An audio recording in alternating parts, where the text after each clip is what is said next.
Selamat pagi buat kita semuanya. Salam sehat. Kembali lagi Kolam Dus Roha aktif dalam media sosial YouTube Kolam Dus Roha Medan. Saudara-saudara sekalian, jangan lupa subscribe, tonton, dan like, komen. Kita akan bercerita tentang ikan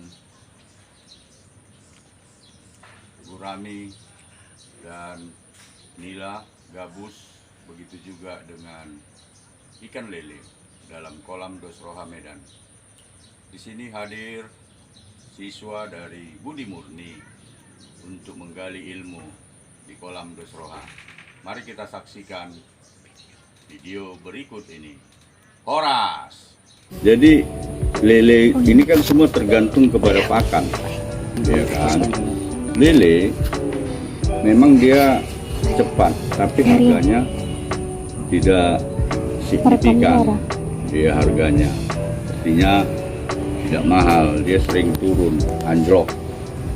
Istilahnya nggak teratur lah, nggak Iya. gitu dia makanya. Kalau gurami dia harganya stabil, ikan gabus harganya stabil, nila harganya stabil.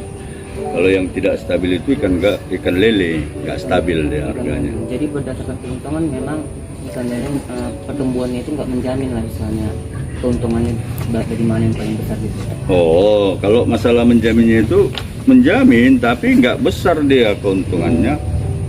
Karena itu tadi mau dia, misalnya tadi harganya 20.000, tiba-tiba mau jadi 13.000 karena banjir.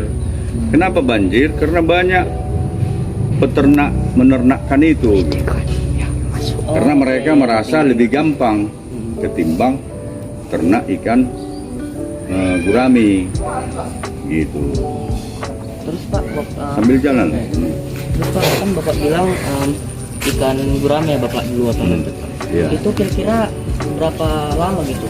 Berapa bulan mungkin supaya bisa dijual atau dikembang? Dari mana dia? Ikan gurame Dari menetas. enggak, sehingga bisa menghasilkan cuan lah, pendapatan. Rata-rata dia 10 bulan lah dari menetas. Hampir setahun juga. Ya, dari menetas. Jadi kan kita kawinkan di kolam ini, ada telurnya, kita tetaskan, sudah menetas, nanti kita semaikan, 10 bulan lah dia. Terus ikan yang udah apa tadi dijual lah istilahnya? Atau Ya, dijual. Macam ini kan udah siap untuk dijual ini. berarti ini udah selesai dikembangbiakan? Iya, udah dibesarkan dia. Dikembangbiakan itu apa syarat-syaratnya supaya jantan itu sama betina bisa istilahnya salah cocokkan atau dikawinkan? Kan nggak mungkin kan asal kawinkan aja. Maksudnya syarat-syaratnya? Kan kalau bilang kan ada tuh syarat supaya atau nggak boleh lah istilahnya asal kawinkan gitu kan.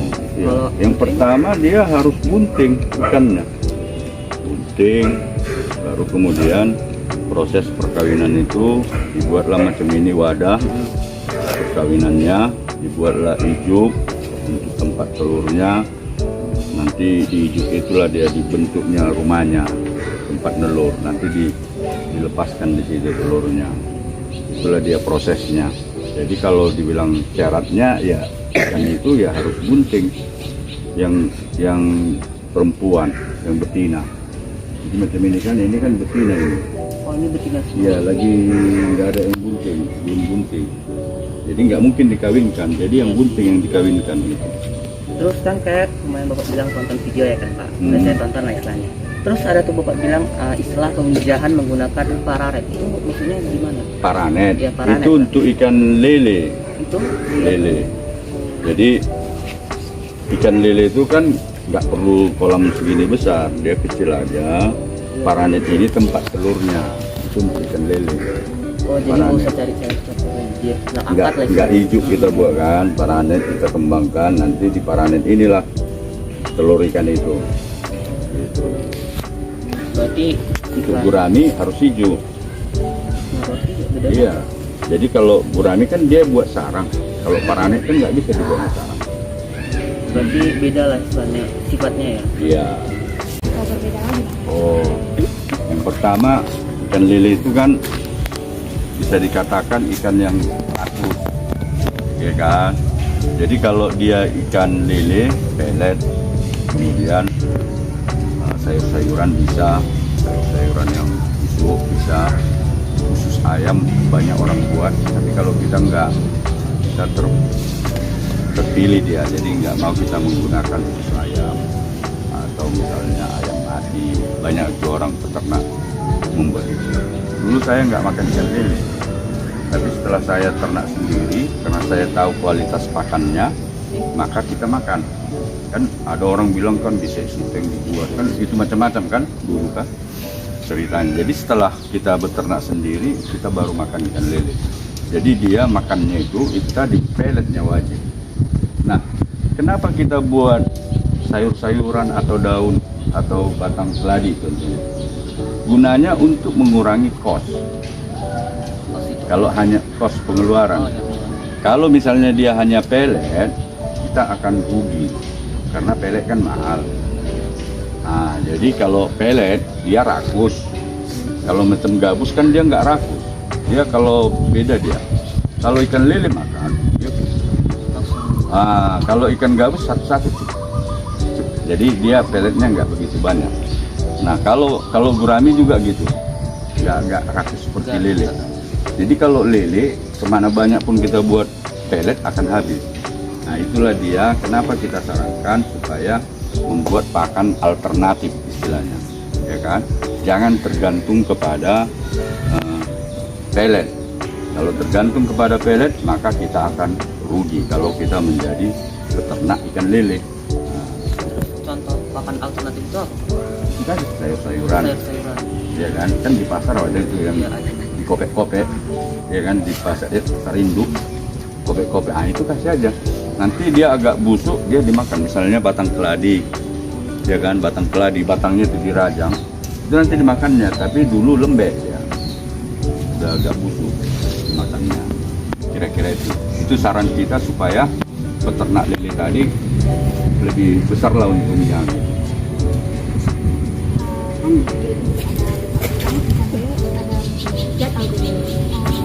Albumen. Albumen itu fungsinya kalau di ikan gabus itu, bukan ikan lele, ikan gabus. Albumen itu gunanya satu, mempercepat kering kalau kita dioperasi. Kalau misalnya operasi, misalnya ibu-ibu hamil operasi, jadi supaya cepat kering operasinya tadi, maka zat albumin tadilah dikonsumsi. Baru yang kedua, untuk janin bayi dalam kandungan ibu, kalau kita sering mengkonsumsi albumin tadi, maka kualitas si bayi juga di dalam semakin sehat. Baru membuat otot balita besar, bagus. Itu dia. Ya, banyak manfaatnya. Makanya dia albumin itu sangat bagus untuk konsumsi balita, ibu hamil, orang yang operasi, ya operasi apa aja, misalnya operasi hernia, siapkan operasi, nah, dikasihlah itu konsumsi. Atau ikan gabus di sopnya dikasih diminum. Apa? 5 lagi pun bisa. Pengapuran, maksudnya? Pengapuran apa? Vitamin. Nah kalau kita alami semua, memang nggak ada kita buat itu, karena memang kita kan kolam tanah itu kan banyak sumber pakan. Jadi nggak ada kita buat nggak ada kita buat alami, ya. Bagaimana apa adanya.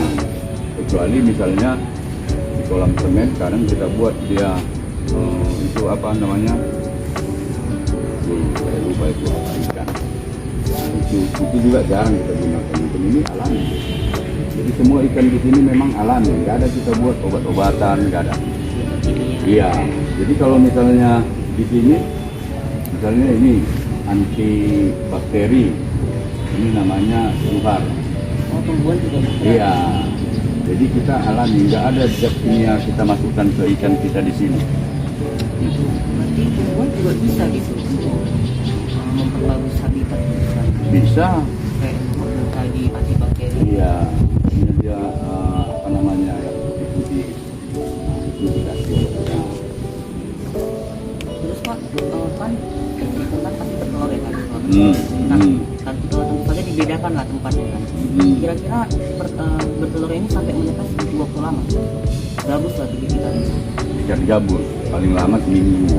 Kalau kita kawinkan, kan dia paling lama seminggu udah tetap.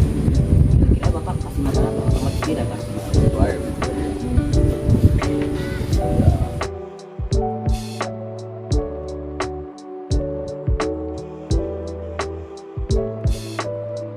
Berarti inilah alternatif pangan juga. Waktu kecil. Nanti setelah itu naik dia jadi cacing. Cacing apa itu? Yang merah itu cacing apa namanya? Ya saya udah lupa lagi. Cacing pita apa ini namanya? Cacing. Nah, Itu nanti tetap dikasih makan kembali atau selama dia masih belum pelet, gitu. Nanti macam ini kan masih cacing ini. Kita kasih. Kita coba aja peletnya, kalau dia udah makan pelet nanti baru berhenti cacing. berapa lama kira-kira sampai bisa kasih makan pelet? 1 bulan. 1 bulan. Iya.